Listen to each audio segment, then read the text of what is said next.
Lords, ladies, gentlemen, distinguished guests, good evening. On behalf of CBI Northern Ireland, I'd like to add my own welcome to that Nigel gave earlier to everyone attending the dinner this evening. I hope you have an enjoyable time and had some great company at your tables. It's my pleasure also to welcome the CBI President and Chairman of BT Group, Sir Mike Rake, to Belfast. Mike, you're very welcome, and we look forward to hearing your thoughts very shortly. As Sir Mike knows, CBI members here in Northern Ireland are particularly interested in political developments at a more local level. Indeed, I'm sure they've warned you in CBI HQ, Sir Mike, that we're apt to go a little bit native on that sort of thing around here on occasions. I hope we won't disappoint you this evening. I'm also then very pleased that we have a number of MLAs, along with several Perm Secs in the audience here tonight. In addition, we have a wide range of guests from political, economic and social spheres, from the public service, from education, from the media, and of course all our captains of industry and business locally. You are all very welcome. Clearly none of you have been invited to another dinner that's taking place in the Windsor area this evening, which must be why you've ended up here listening to Sir Mike and myself instead. I tried to blag an invitation to that dinner to get out of doing this, but I'm afraid I failed miserably. I'm delighted that Eircom are again our sponsors for the annual dinner, and I'd like to thank Darren Lemon for his introduction. He's the General Manager of Eircom UK, and thank him for their continued help with the work of the CBI here. I'd also like to extend our thanks to our supporting partners, Barclays and to United Airlines. It's customary at this point for me to thank my predecessor for all his sterling work during his chairmanship. It's quite customary to do that. It's very customary indeed, in fact. Nigel, what was his name, the predecessor? Pardon? What? Oh yes, Mr. Poulter. So when I took up the chairmanship role, Mr. Poulter offered me 3 pieces of advice. Now you might think that this advice would be of profound economic import. His distilled thoughts honed from his years in the chair, meeting business leaders, everyone from the Secretary of State to the Prime Minister and so on. You would be thinking that, right? Well, his first piece of advice was, Walshy, get your hair cut. I believe I've accomplished that. Nothing too special, very good value hair traffic gentleman in Botanic Avenue, £10. I'm very pleased with that investment.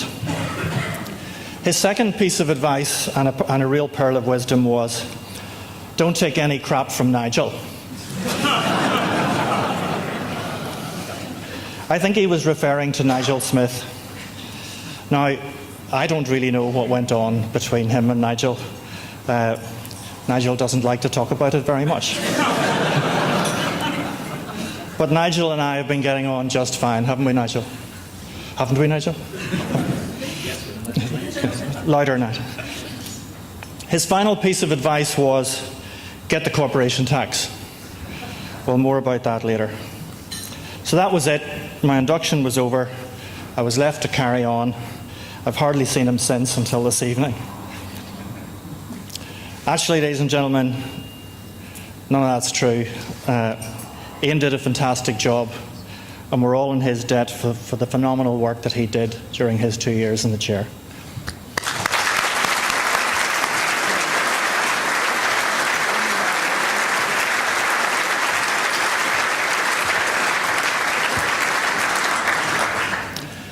And while I'm on arrivals and departures, sadly, I also have to report that Kirsty McManus, Kirsty, stand up and let folks see you, please. She's been our Assistant Director for the past 3 years. Thank you. Kirsty, sadly, is leaving us at the end of June. She'll be taking up a new post as Director of the SME Centre at the University of Ulster. We'll all miss you, Kirsty, and good luck in the new role.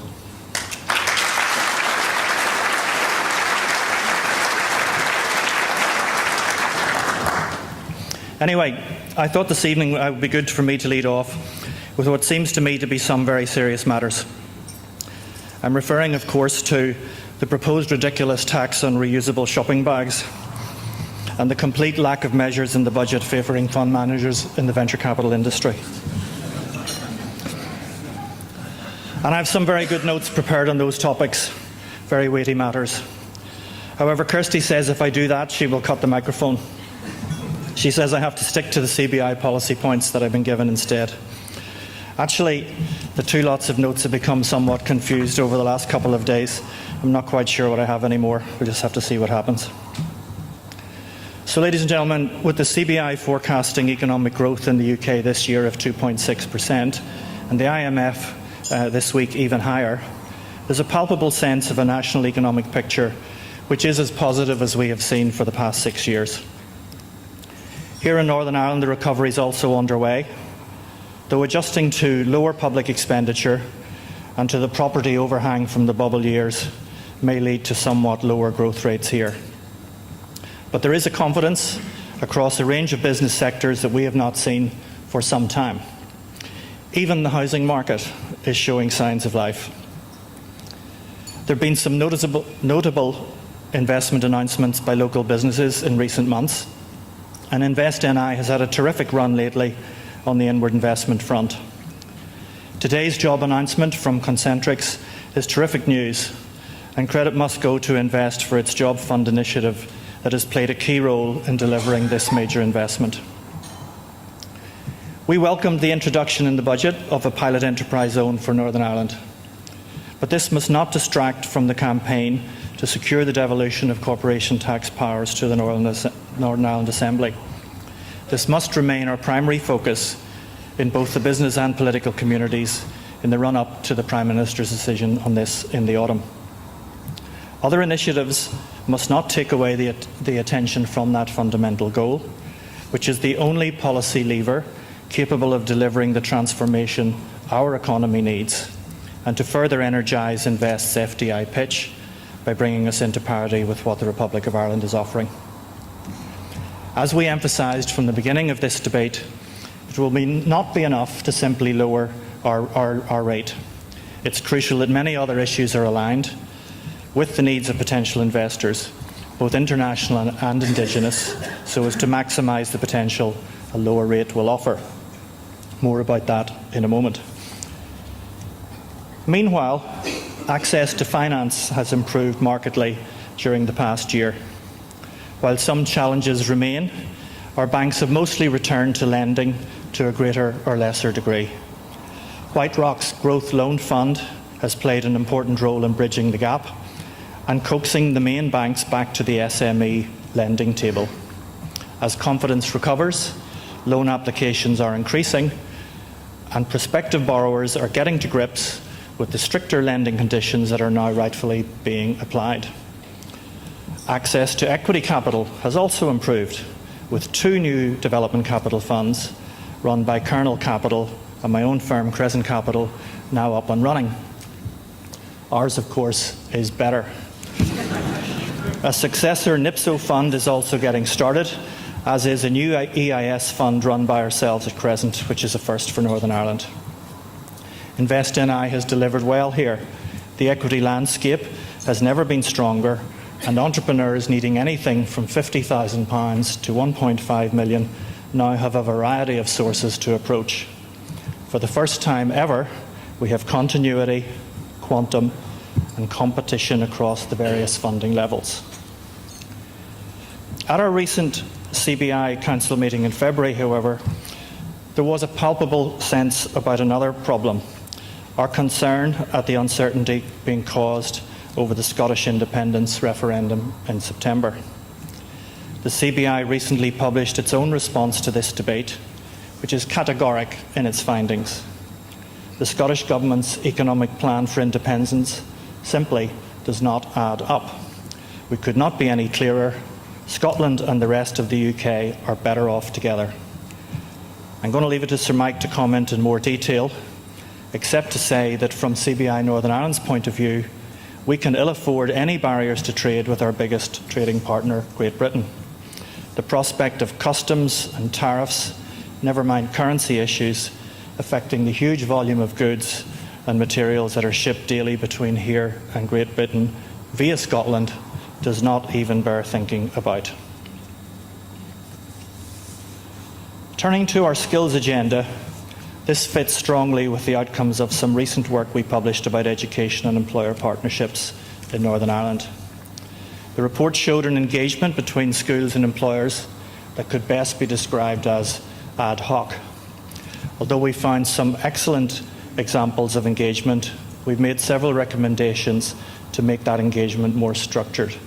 Principally, that all Year 10, Year 12 and Year 13 students should have one-on-one interviews with a Dell Careers Advisor, that parents be informed of the advice that the Dell advisors are giving their children, and that the £8 million that we saw being spent on careers advice by 5 different government departments and agencies over a 3-year period be coordinated through one government department. Getting this right is crucial if we are to match our labour force and its skills with the future needs of the economy and to enhance our global competitiveness. Business must play its role here in achieving the aim set out in the report, and I encourage all business leaders here this evening to get involved in deepening your own links with education. And while the various government departments that currently have a piece of this will all jealously guard their bit of it, this really is an area where joined-up government could make a real difference. The Stormont Executive needs to grasp this nettle, and please get this sorted. Another area that has concerned me greatly since I took on the chairmanship is the energy situation here in Northern Ireland. Bar one other country, we have the highest industrial electricity costs in Europe and poor availability of supply in parts of the province as well. Clearly, this undermines the competitiveness of some of the major industries we have and makes it virtually impossible to attract high energy users like data centres as inward investments. Over recent years, we've seen the electricity industry carved up into generators, grid operators, retailers, with policy and supervision divided between government, an independent regulator, and even invoking the Competition Authority on occasions. There have been a succession of reviews, of inquiries, but none of this appears to be addressing the high cost of electricity to end users in manufacturing, and we are in real danger of losing some of those crucial manufacturing jobs. With a defective interconnector to Scotland, no agreement on the interconnector to the Republic, and ageing generators at Ballylumford, we're dicing with a very precarious supply situation for the limited and overpriced electricity we are currently getting. The CBI has contributed its views to this debate and set out our proposals. My call this evening to the Stormont Executive is simply, please get this one sorted as well. Public service reform in Northern Ireland is another imperative. With a budget deficit that has ballooned to around 10 billion per annum, we start from a position which is frankly unsustainable. In his first speech as Finance Minister at a CBI breakfast last August, the announcement of a new public sector reform division was welcomed. Its goals and ambitions are lofty, but its challenges are manifest. Chief amongst those are those challenges that are the roadblocks to reform. The roadblocks that, for instance, say the vision of transforming your care in the health and social care service amounts to a privatisation of public service delivery. The roadblocks that deem the delivery of leisure services in our capital city, even in the face of almost insurmountable financial pressures, must be retained by the state. The roadblocks that stand in the way of using technology to improve efficiency and delivery of our public services.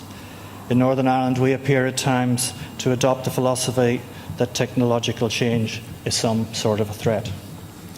Given the national deficit position, it is very clear that the years of above-inflation increases in public expenditure that we have enjoyed here previously are not just over, they are going into reverse. But I do believe that the wider vision that the Minister has detailed meets the aspirations of public service reform that we would like to see. Advancing new models of service delivery, seeking to innovate and allowing new technologies to achieve their full potential and bring service delivery closer to the people, that is a vision with which we agree. But it is crucial that all ministers around the executive table now buy into that. The CBI will play its part in driving forward the reform agenda, being a willing partner when we can, being a critical voice when we must. The need to drive greater levels of efficiency for every pound of public money that is spent is now crucial. We simply cannot go on depending on massive subsidies from Westminster. We need to begin the journey towards a position where Northern Ireland finally begins to pay its own way. And now to equality. There's an age-old maxim in business, especially in its higher echelons, that it is something of an old boys' club. The maxim goes that in both companies and indeed the representative bodies, there exists something of a closed shop when it comes to female participation, never mind promotion. That backdrop has set the scene for a new drive by the CBI to ensure greater diversity in the workplace. Recent years have seen the debate enter a new phase, a phase which has been driven by several factors. The growing number of women with degrees that are entering the workforce, the demonstrable success of a number of female business leaders, many of whom are in the room this evening. But to make that change a reality, the agenda of equality is one that businesses must now embrace. It is, of course, not enough that we stand back and lecture others on the steps that they should be taking. The CBI has a major role itself to play in delivering the post-gender economy. Through the work of CBI's Women in Leadership, we believe we can stand over a record of improvement that is beginning to put us in a better place in terms of inclusivity and equality. But challenges remain. It's imperative that we make the most of all the talent in our community to drive our economy forward, and I urge all business leaders here this evening to embrace that challenge. Finally, turning to local politics, there's undoubtedly a sense of concern within the business community about the stability of relationships between our political parties and their leaders. Our political leaders are to be congratulated for the united image they project on the international scene. The dividends from this continue to accrue in terms of new inward investments and the increasing confidence among international businesses that are looking to invest here. This week's unified stance by the First Minister and the Deputy First Minister at Ireland's state visit in London is also gratifying to see. But we must re-emphasise that the progress seen in the initial stages of the Haas talks in dealing with historic problems around flags, marching and the past has to be seen through to fruition. There remains a need to find solutions to address these issues. They have not gone away, and having started into it, resolution is still required. Success will build further confidence in our economy and aid the economic recovery. It will help bridge divisions that remain in parts of our community, and it will build trust and respect and improve relationships. It will enable all of us to focus on the key issues we need to address in order to create more better paid jobs and more of them, and to create a better society for all. So for the final time this evening, the message from CBI to the Executive is, please redouble your efforts and try to get this sorted. Ladies and gentlemen, thank you very much for your attention.